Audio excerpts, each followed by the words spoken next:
Greetings and salutations. This is MazezRealm once again, and this is a special episode of my Conquering Face-Off series. And in this episode, I've got the Super Beast, known as Marcolinth, with me.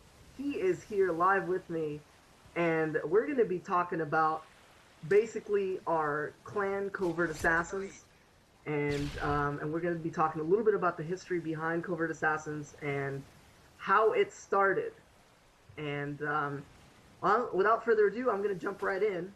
Basically, Covert Assassins started back in 2006, back in the Rainbow Six days, and it was known as a fraternity of assassins then. And then the name changed to Covert Assassins around Black Ops, Call of Duty Black Ops. And then we've been known as Covert Assassins ever since.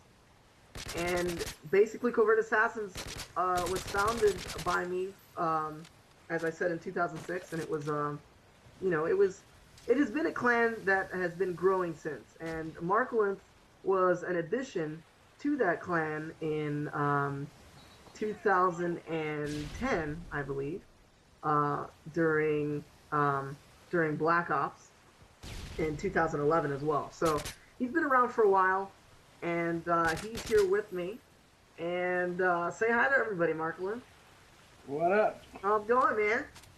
Oh, pretty well, Just learning news and stuff. I am so excited to have you on here, man. This is my first dual call. And of course, my first guest has to be a super beast, as Wick Chapman would say. So, you know. So basically, how long have you been playing COD? How long have you been playing Call of Duty? Well, I started playing Call of Duty on PC with the first ones that came out then, and on Xbox I started off with COD 4, Modern Warfare, the first one, and from there I started playing Modern Warfare 2, and I've been playing online ever since. That's awesome. And of course, I've known you for a very long time. We went to high school together back in the day, years ago. But, you know, and that's how we met. But we were always gaming somehow. I remember that. We were always either PC gaming or just doing something to pass the time. And we had similar types of game styles, it seems like, when it comes to Call of Duty especially.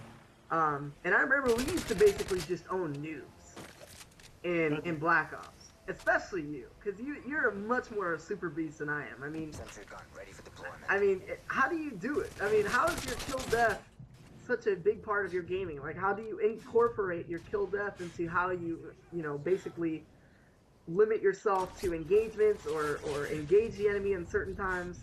I mean, how is it that you go about it? Well, basically it depends on how I'm playing that day. You know, some days you'll have an off day, some days you're going 30-3 or 30-0 every single game. But basically, one of my core rules is always run assassins, always, or ghost pro, or whatever it may be.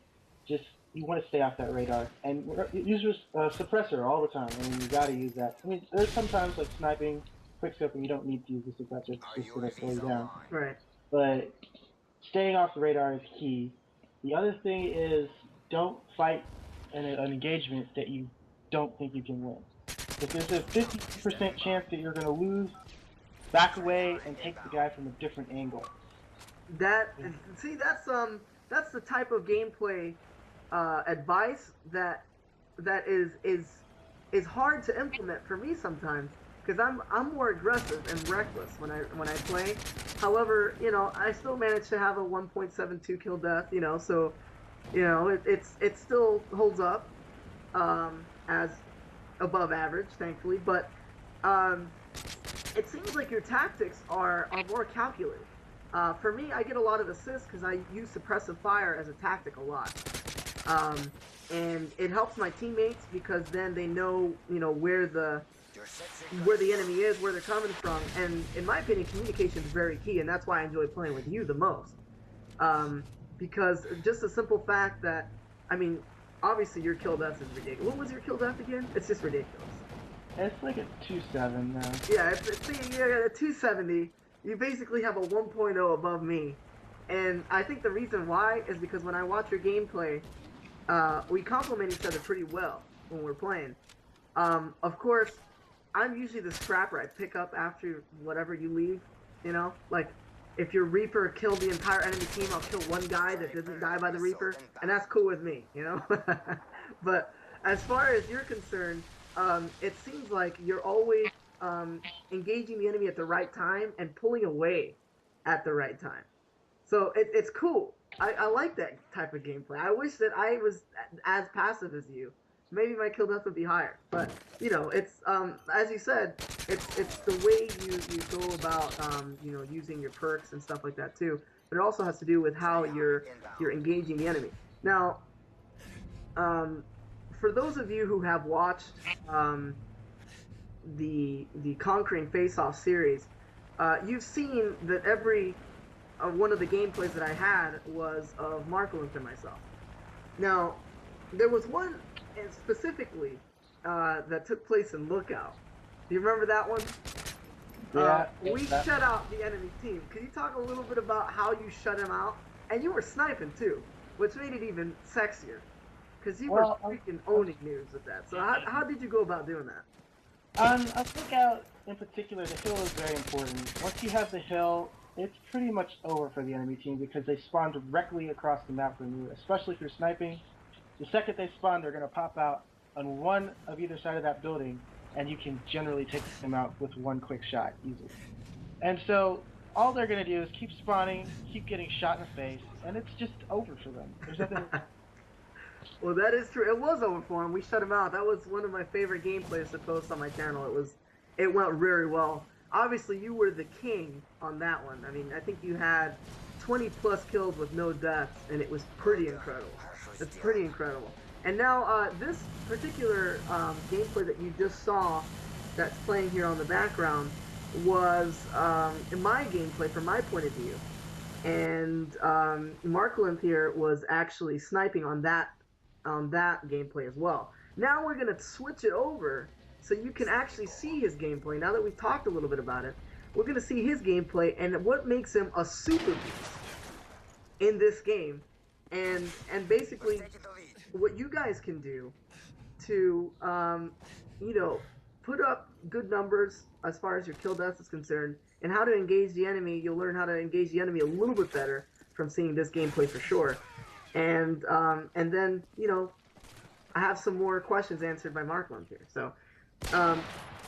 So we see here that you actually started with a pretty sexy throwing knife kill when you were under fire from behind cover and you knew you couldn't get that shot off, and you just threw your knife around the corner blindly because you knew where the guy was, and you killed him.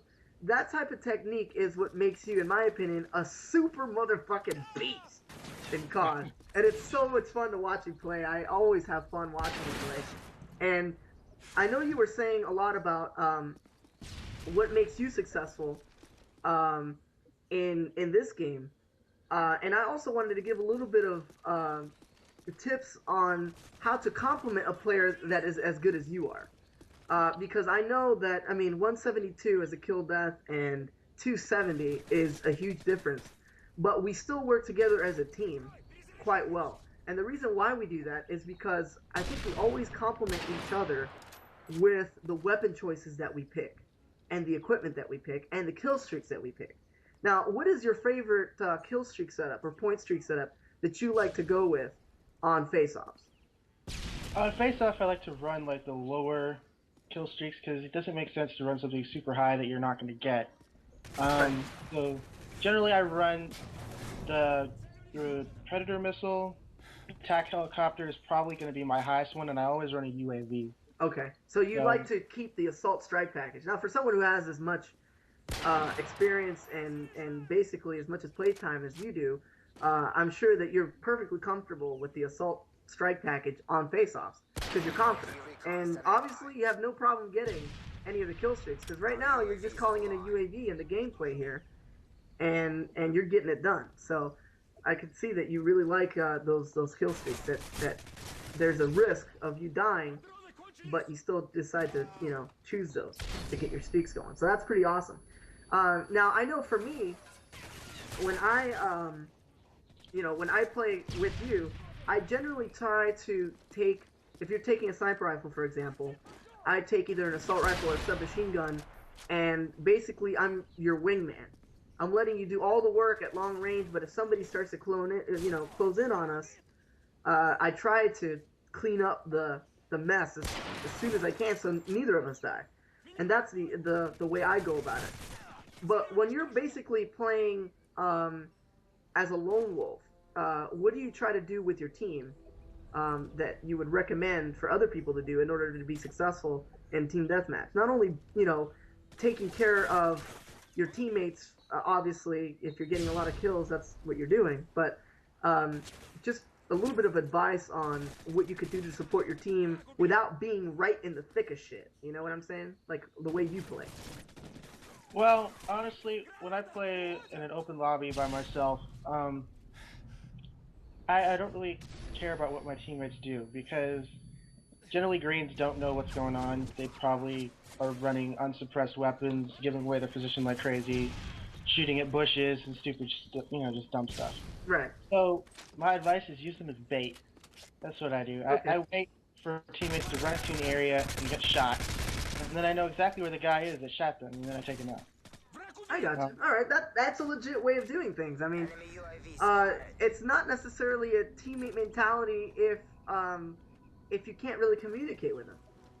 Obviously, because sometimes when you're playing by yourself with a team full of randoms, it's very difficult to communicate with them because a lot of them aren't using mics and stuff, and they're gonna play how they want to play. Most people don't know how to play as a team. They just play team deathmatch because they got less people to worry about shooting at them. You know what I mean? Mm-hmm. But for face-offs in general, that's where you really see where team-oriented gameplay comes together, and that's how you win.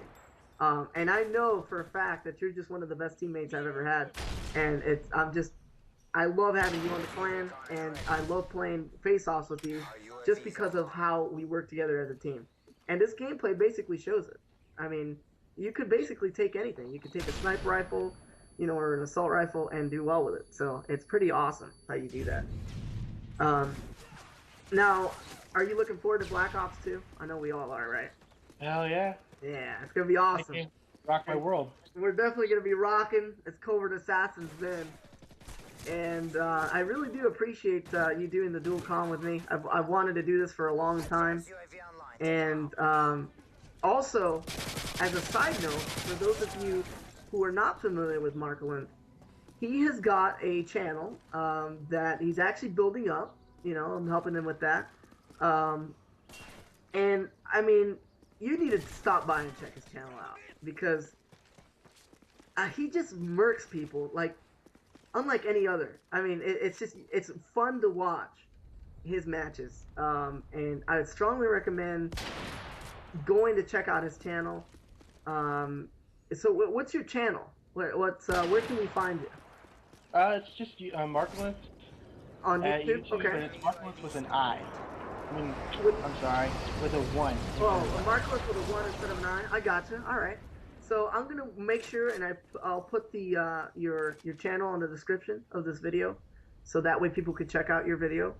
And yeah, I mean, just stay tuned for more gameplay. Obviously on my channel, I'm gonna start some new series, I should say, about the DLC and different things as well. And so yeah, just stay tuned to the channel and check in often, because there will be a lot more videos going up. But this episode concludes the Conquering Face-Off series, and I hope you guys got some good advice here from Marcolinth. I'm sure I will utilize his gameplay skills on future episodes. But for now, this has been MazezRealm and Marcolinth, and I will talk to you all later. Have a good day.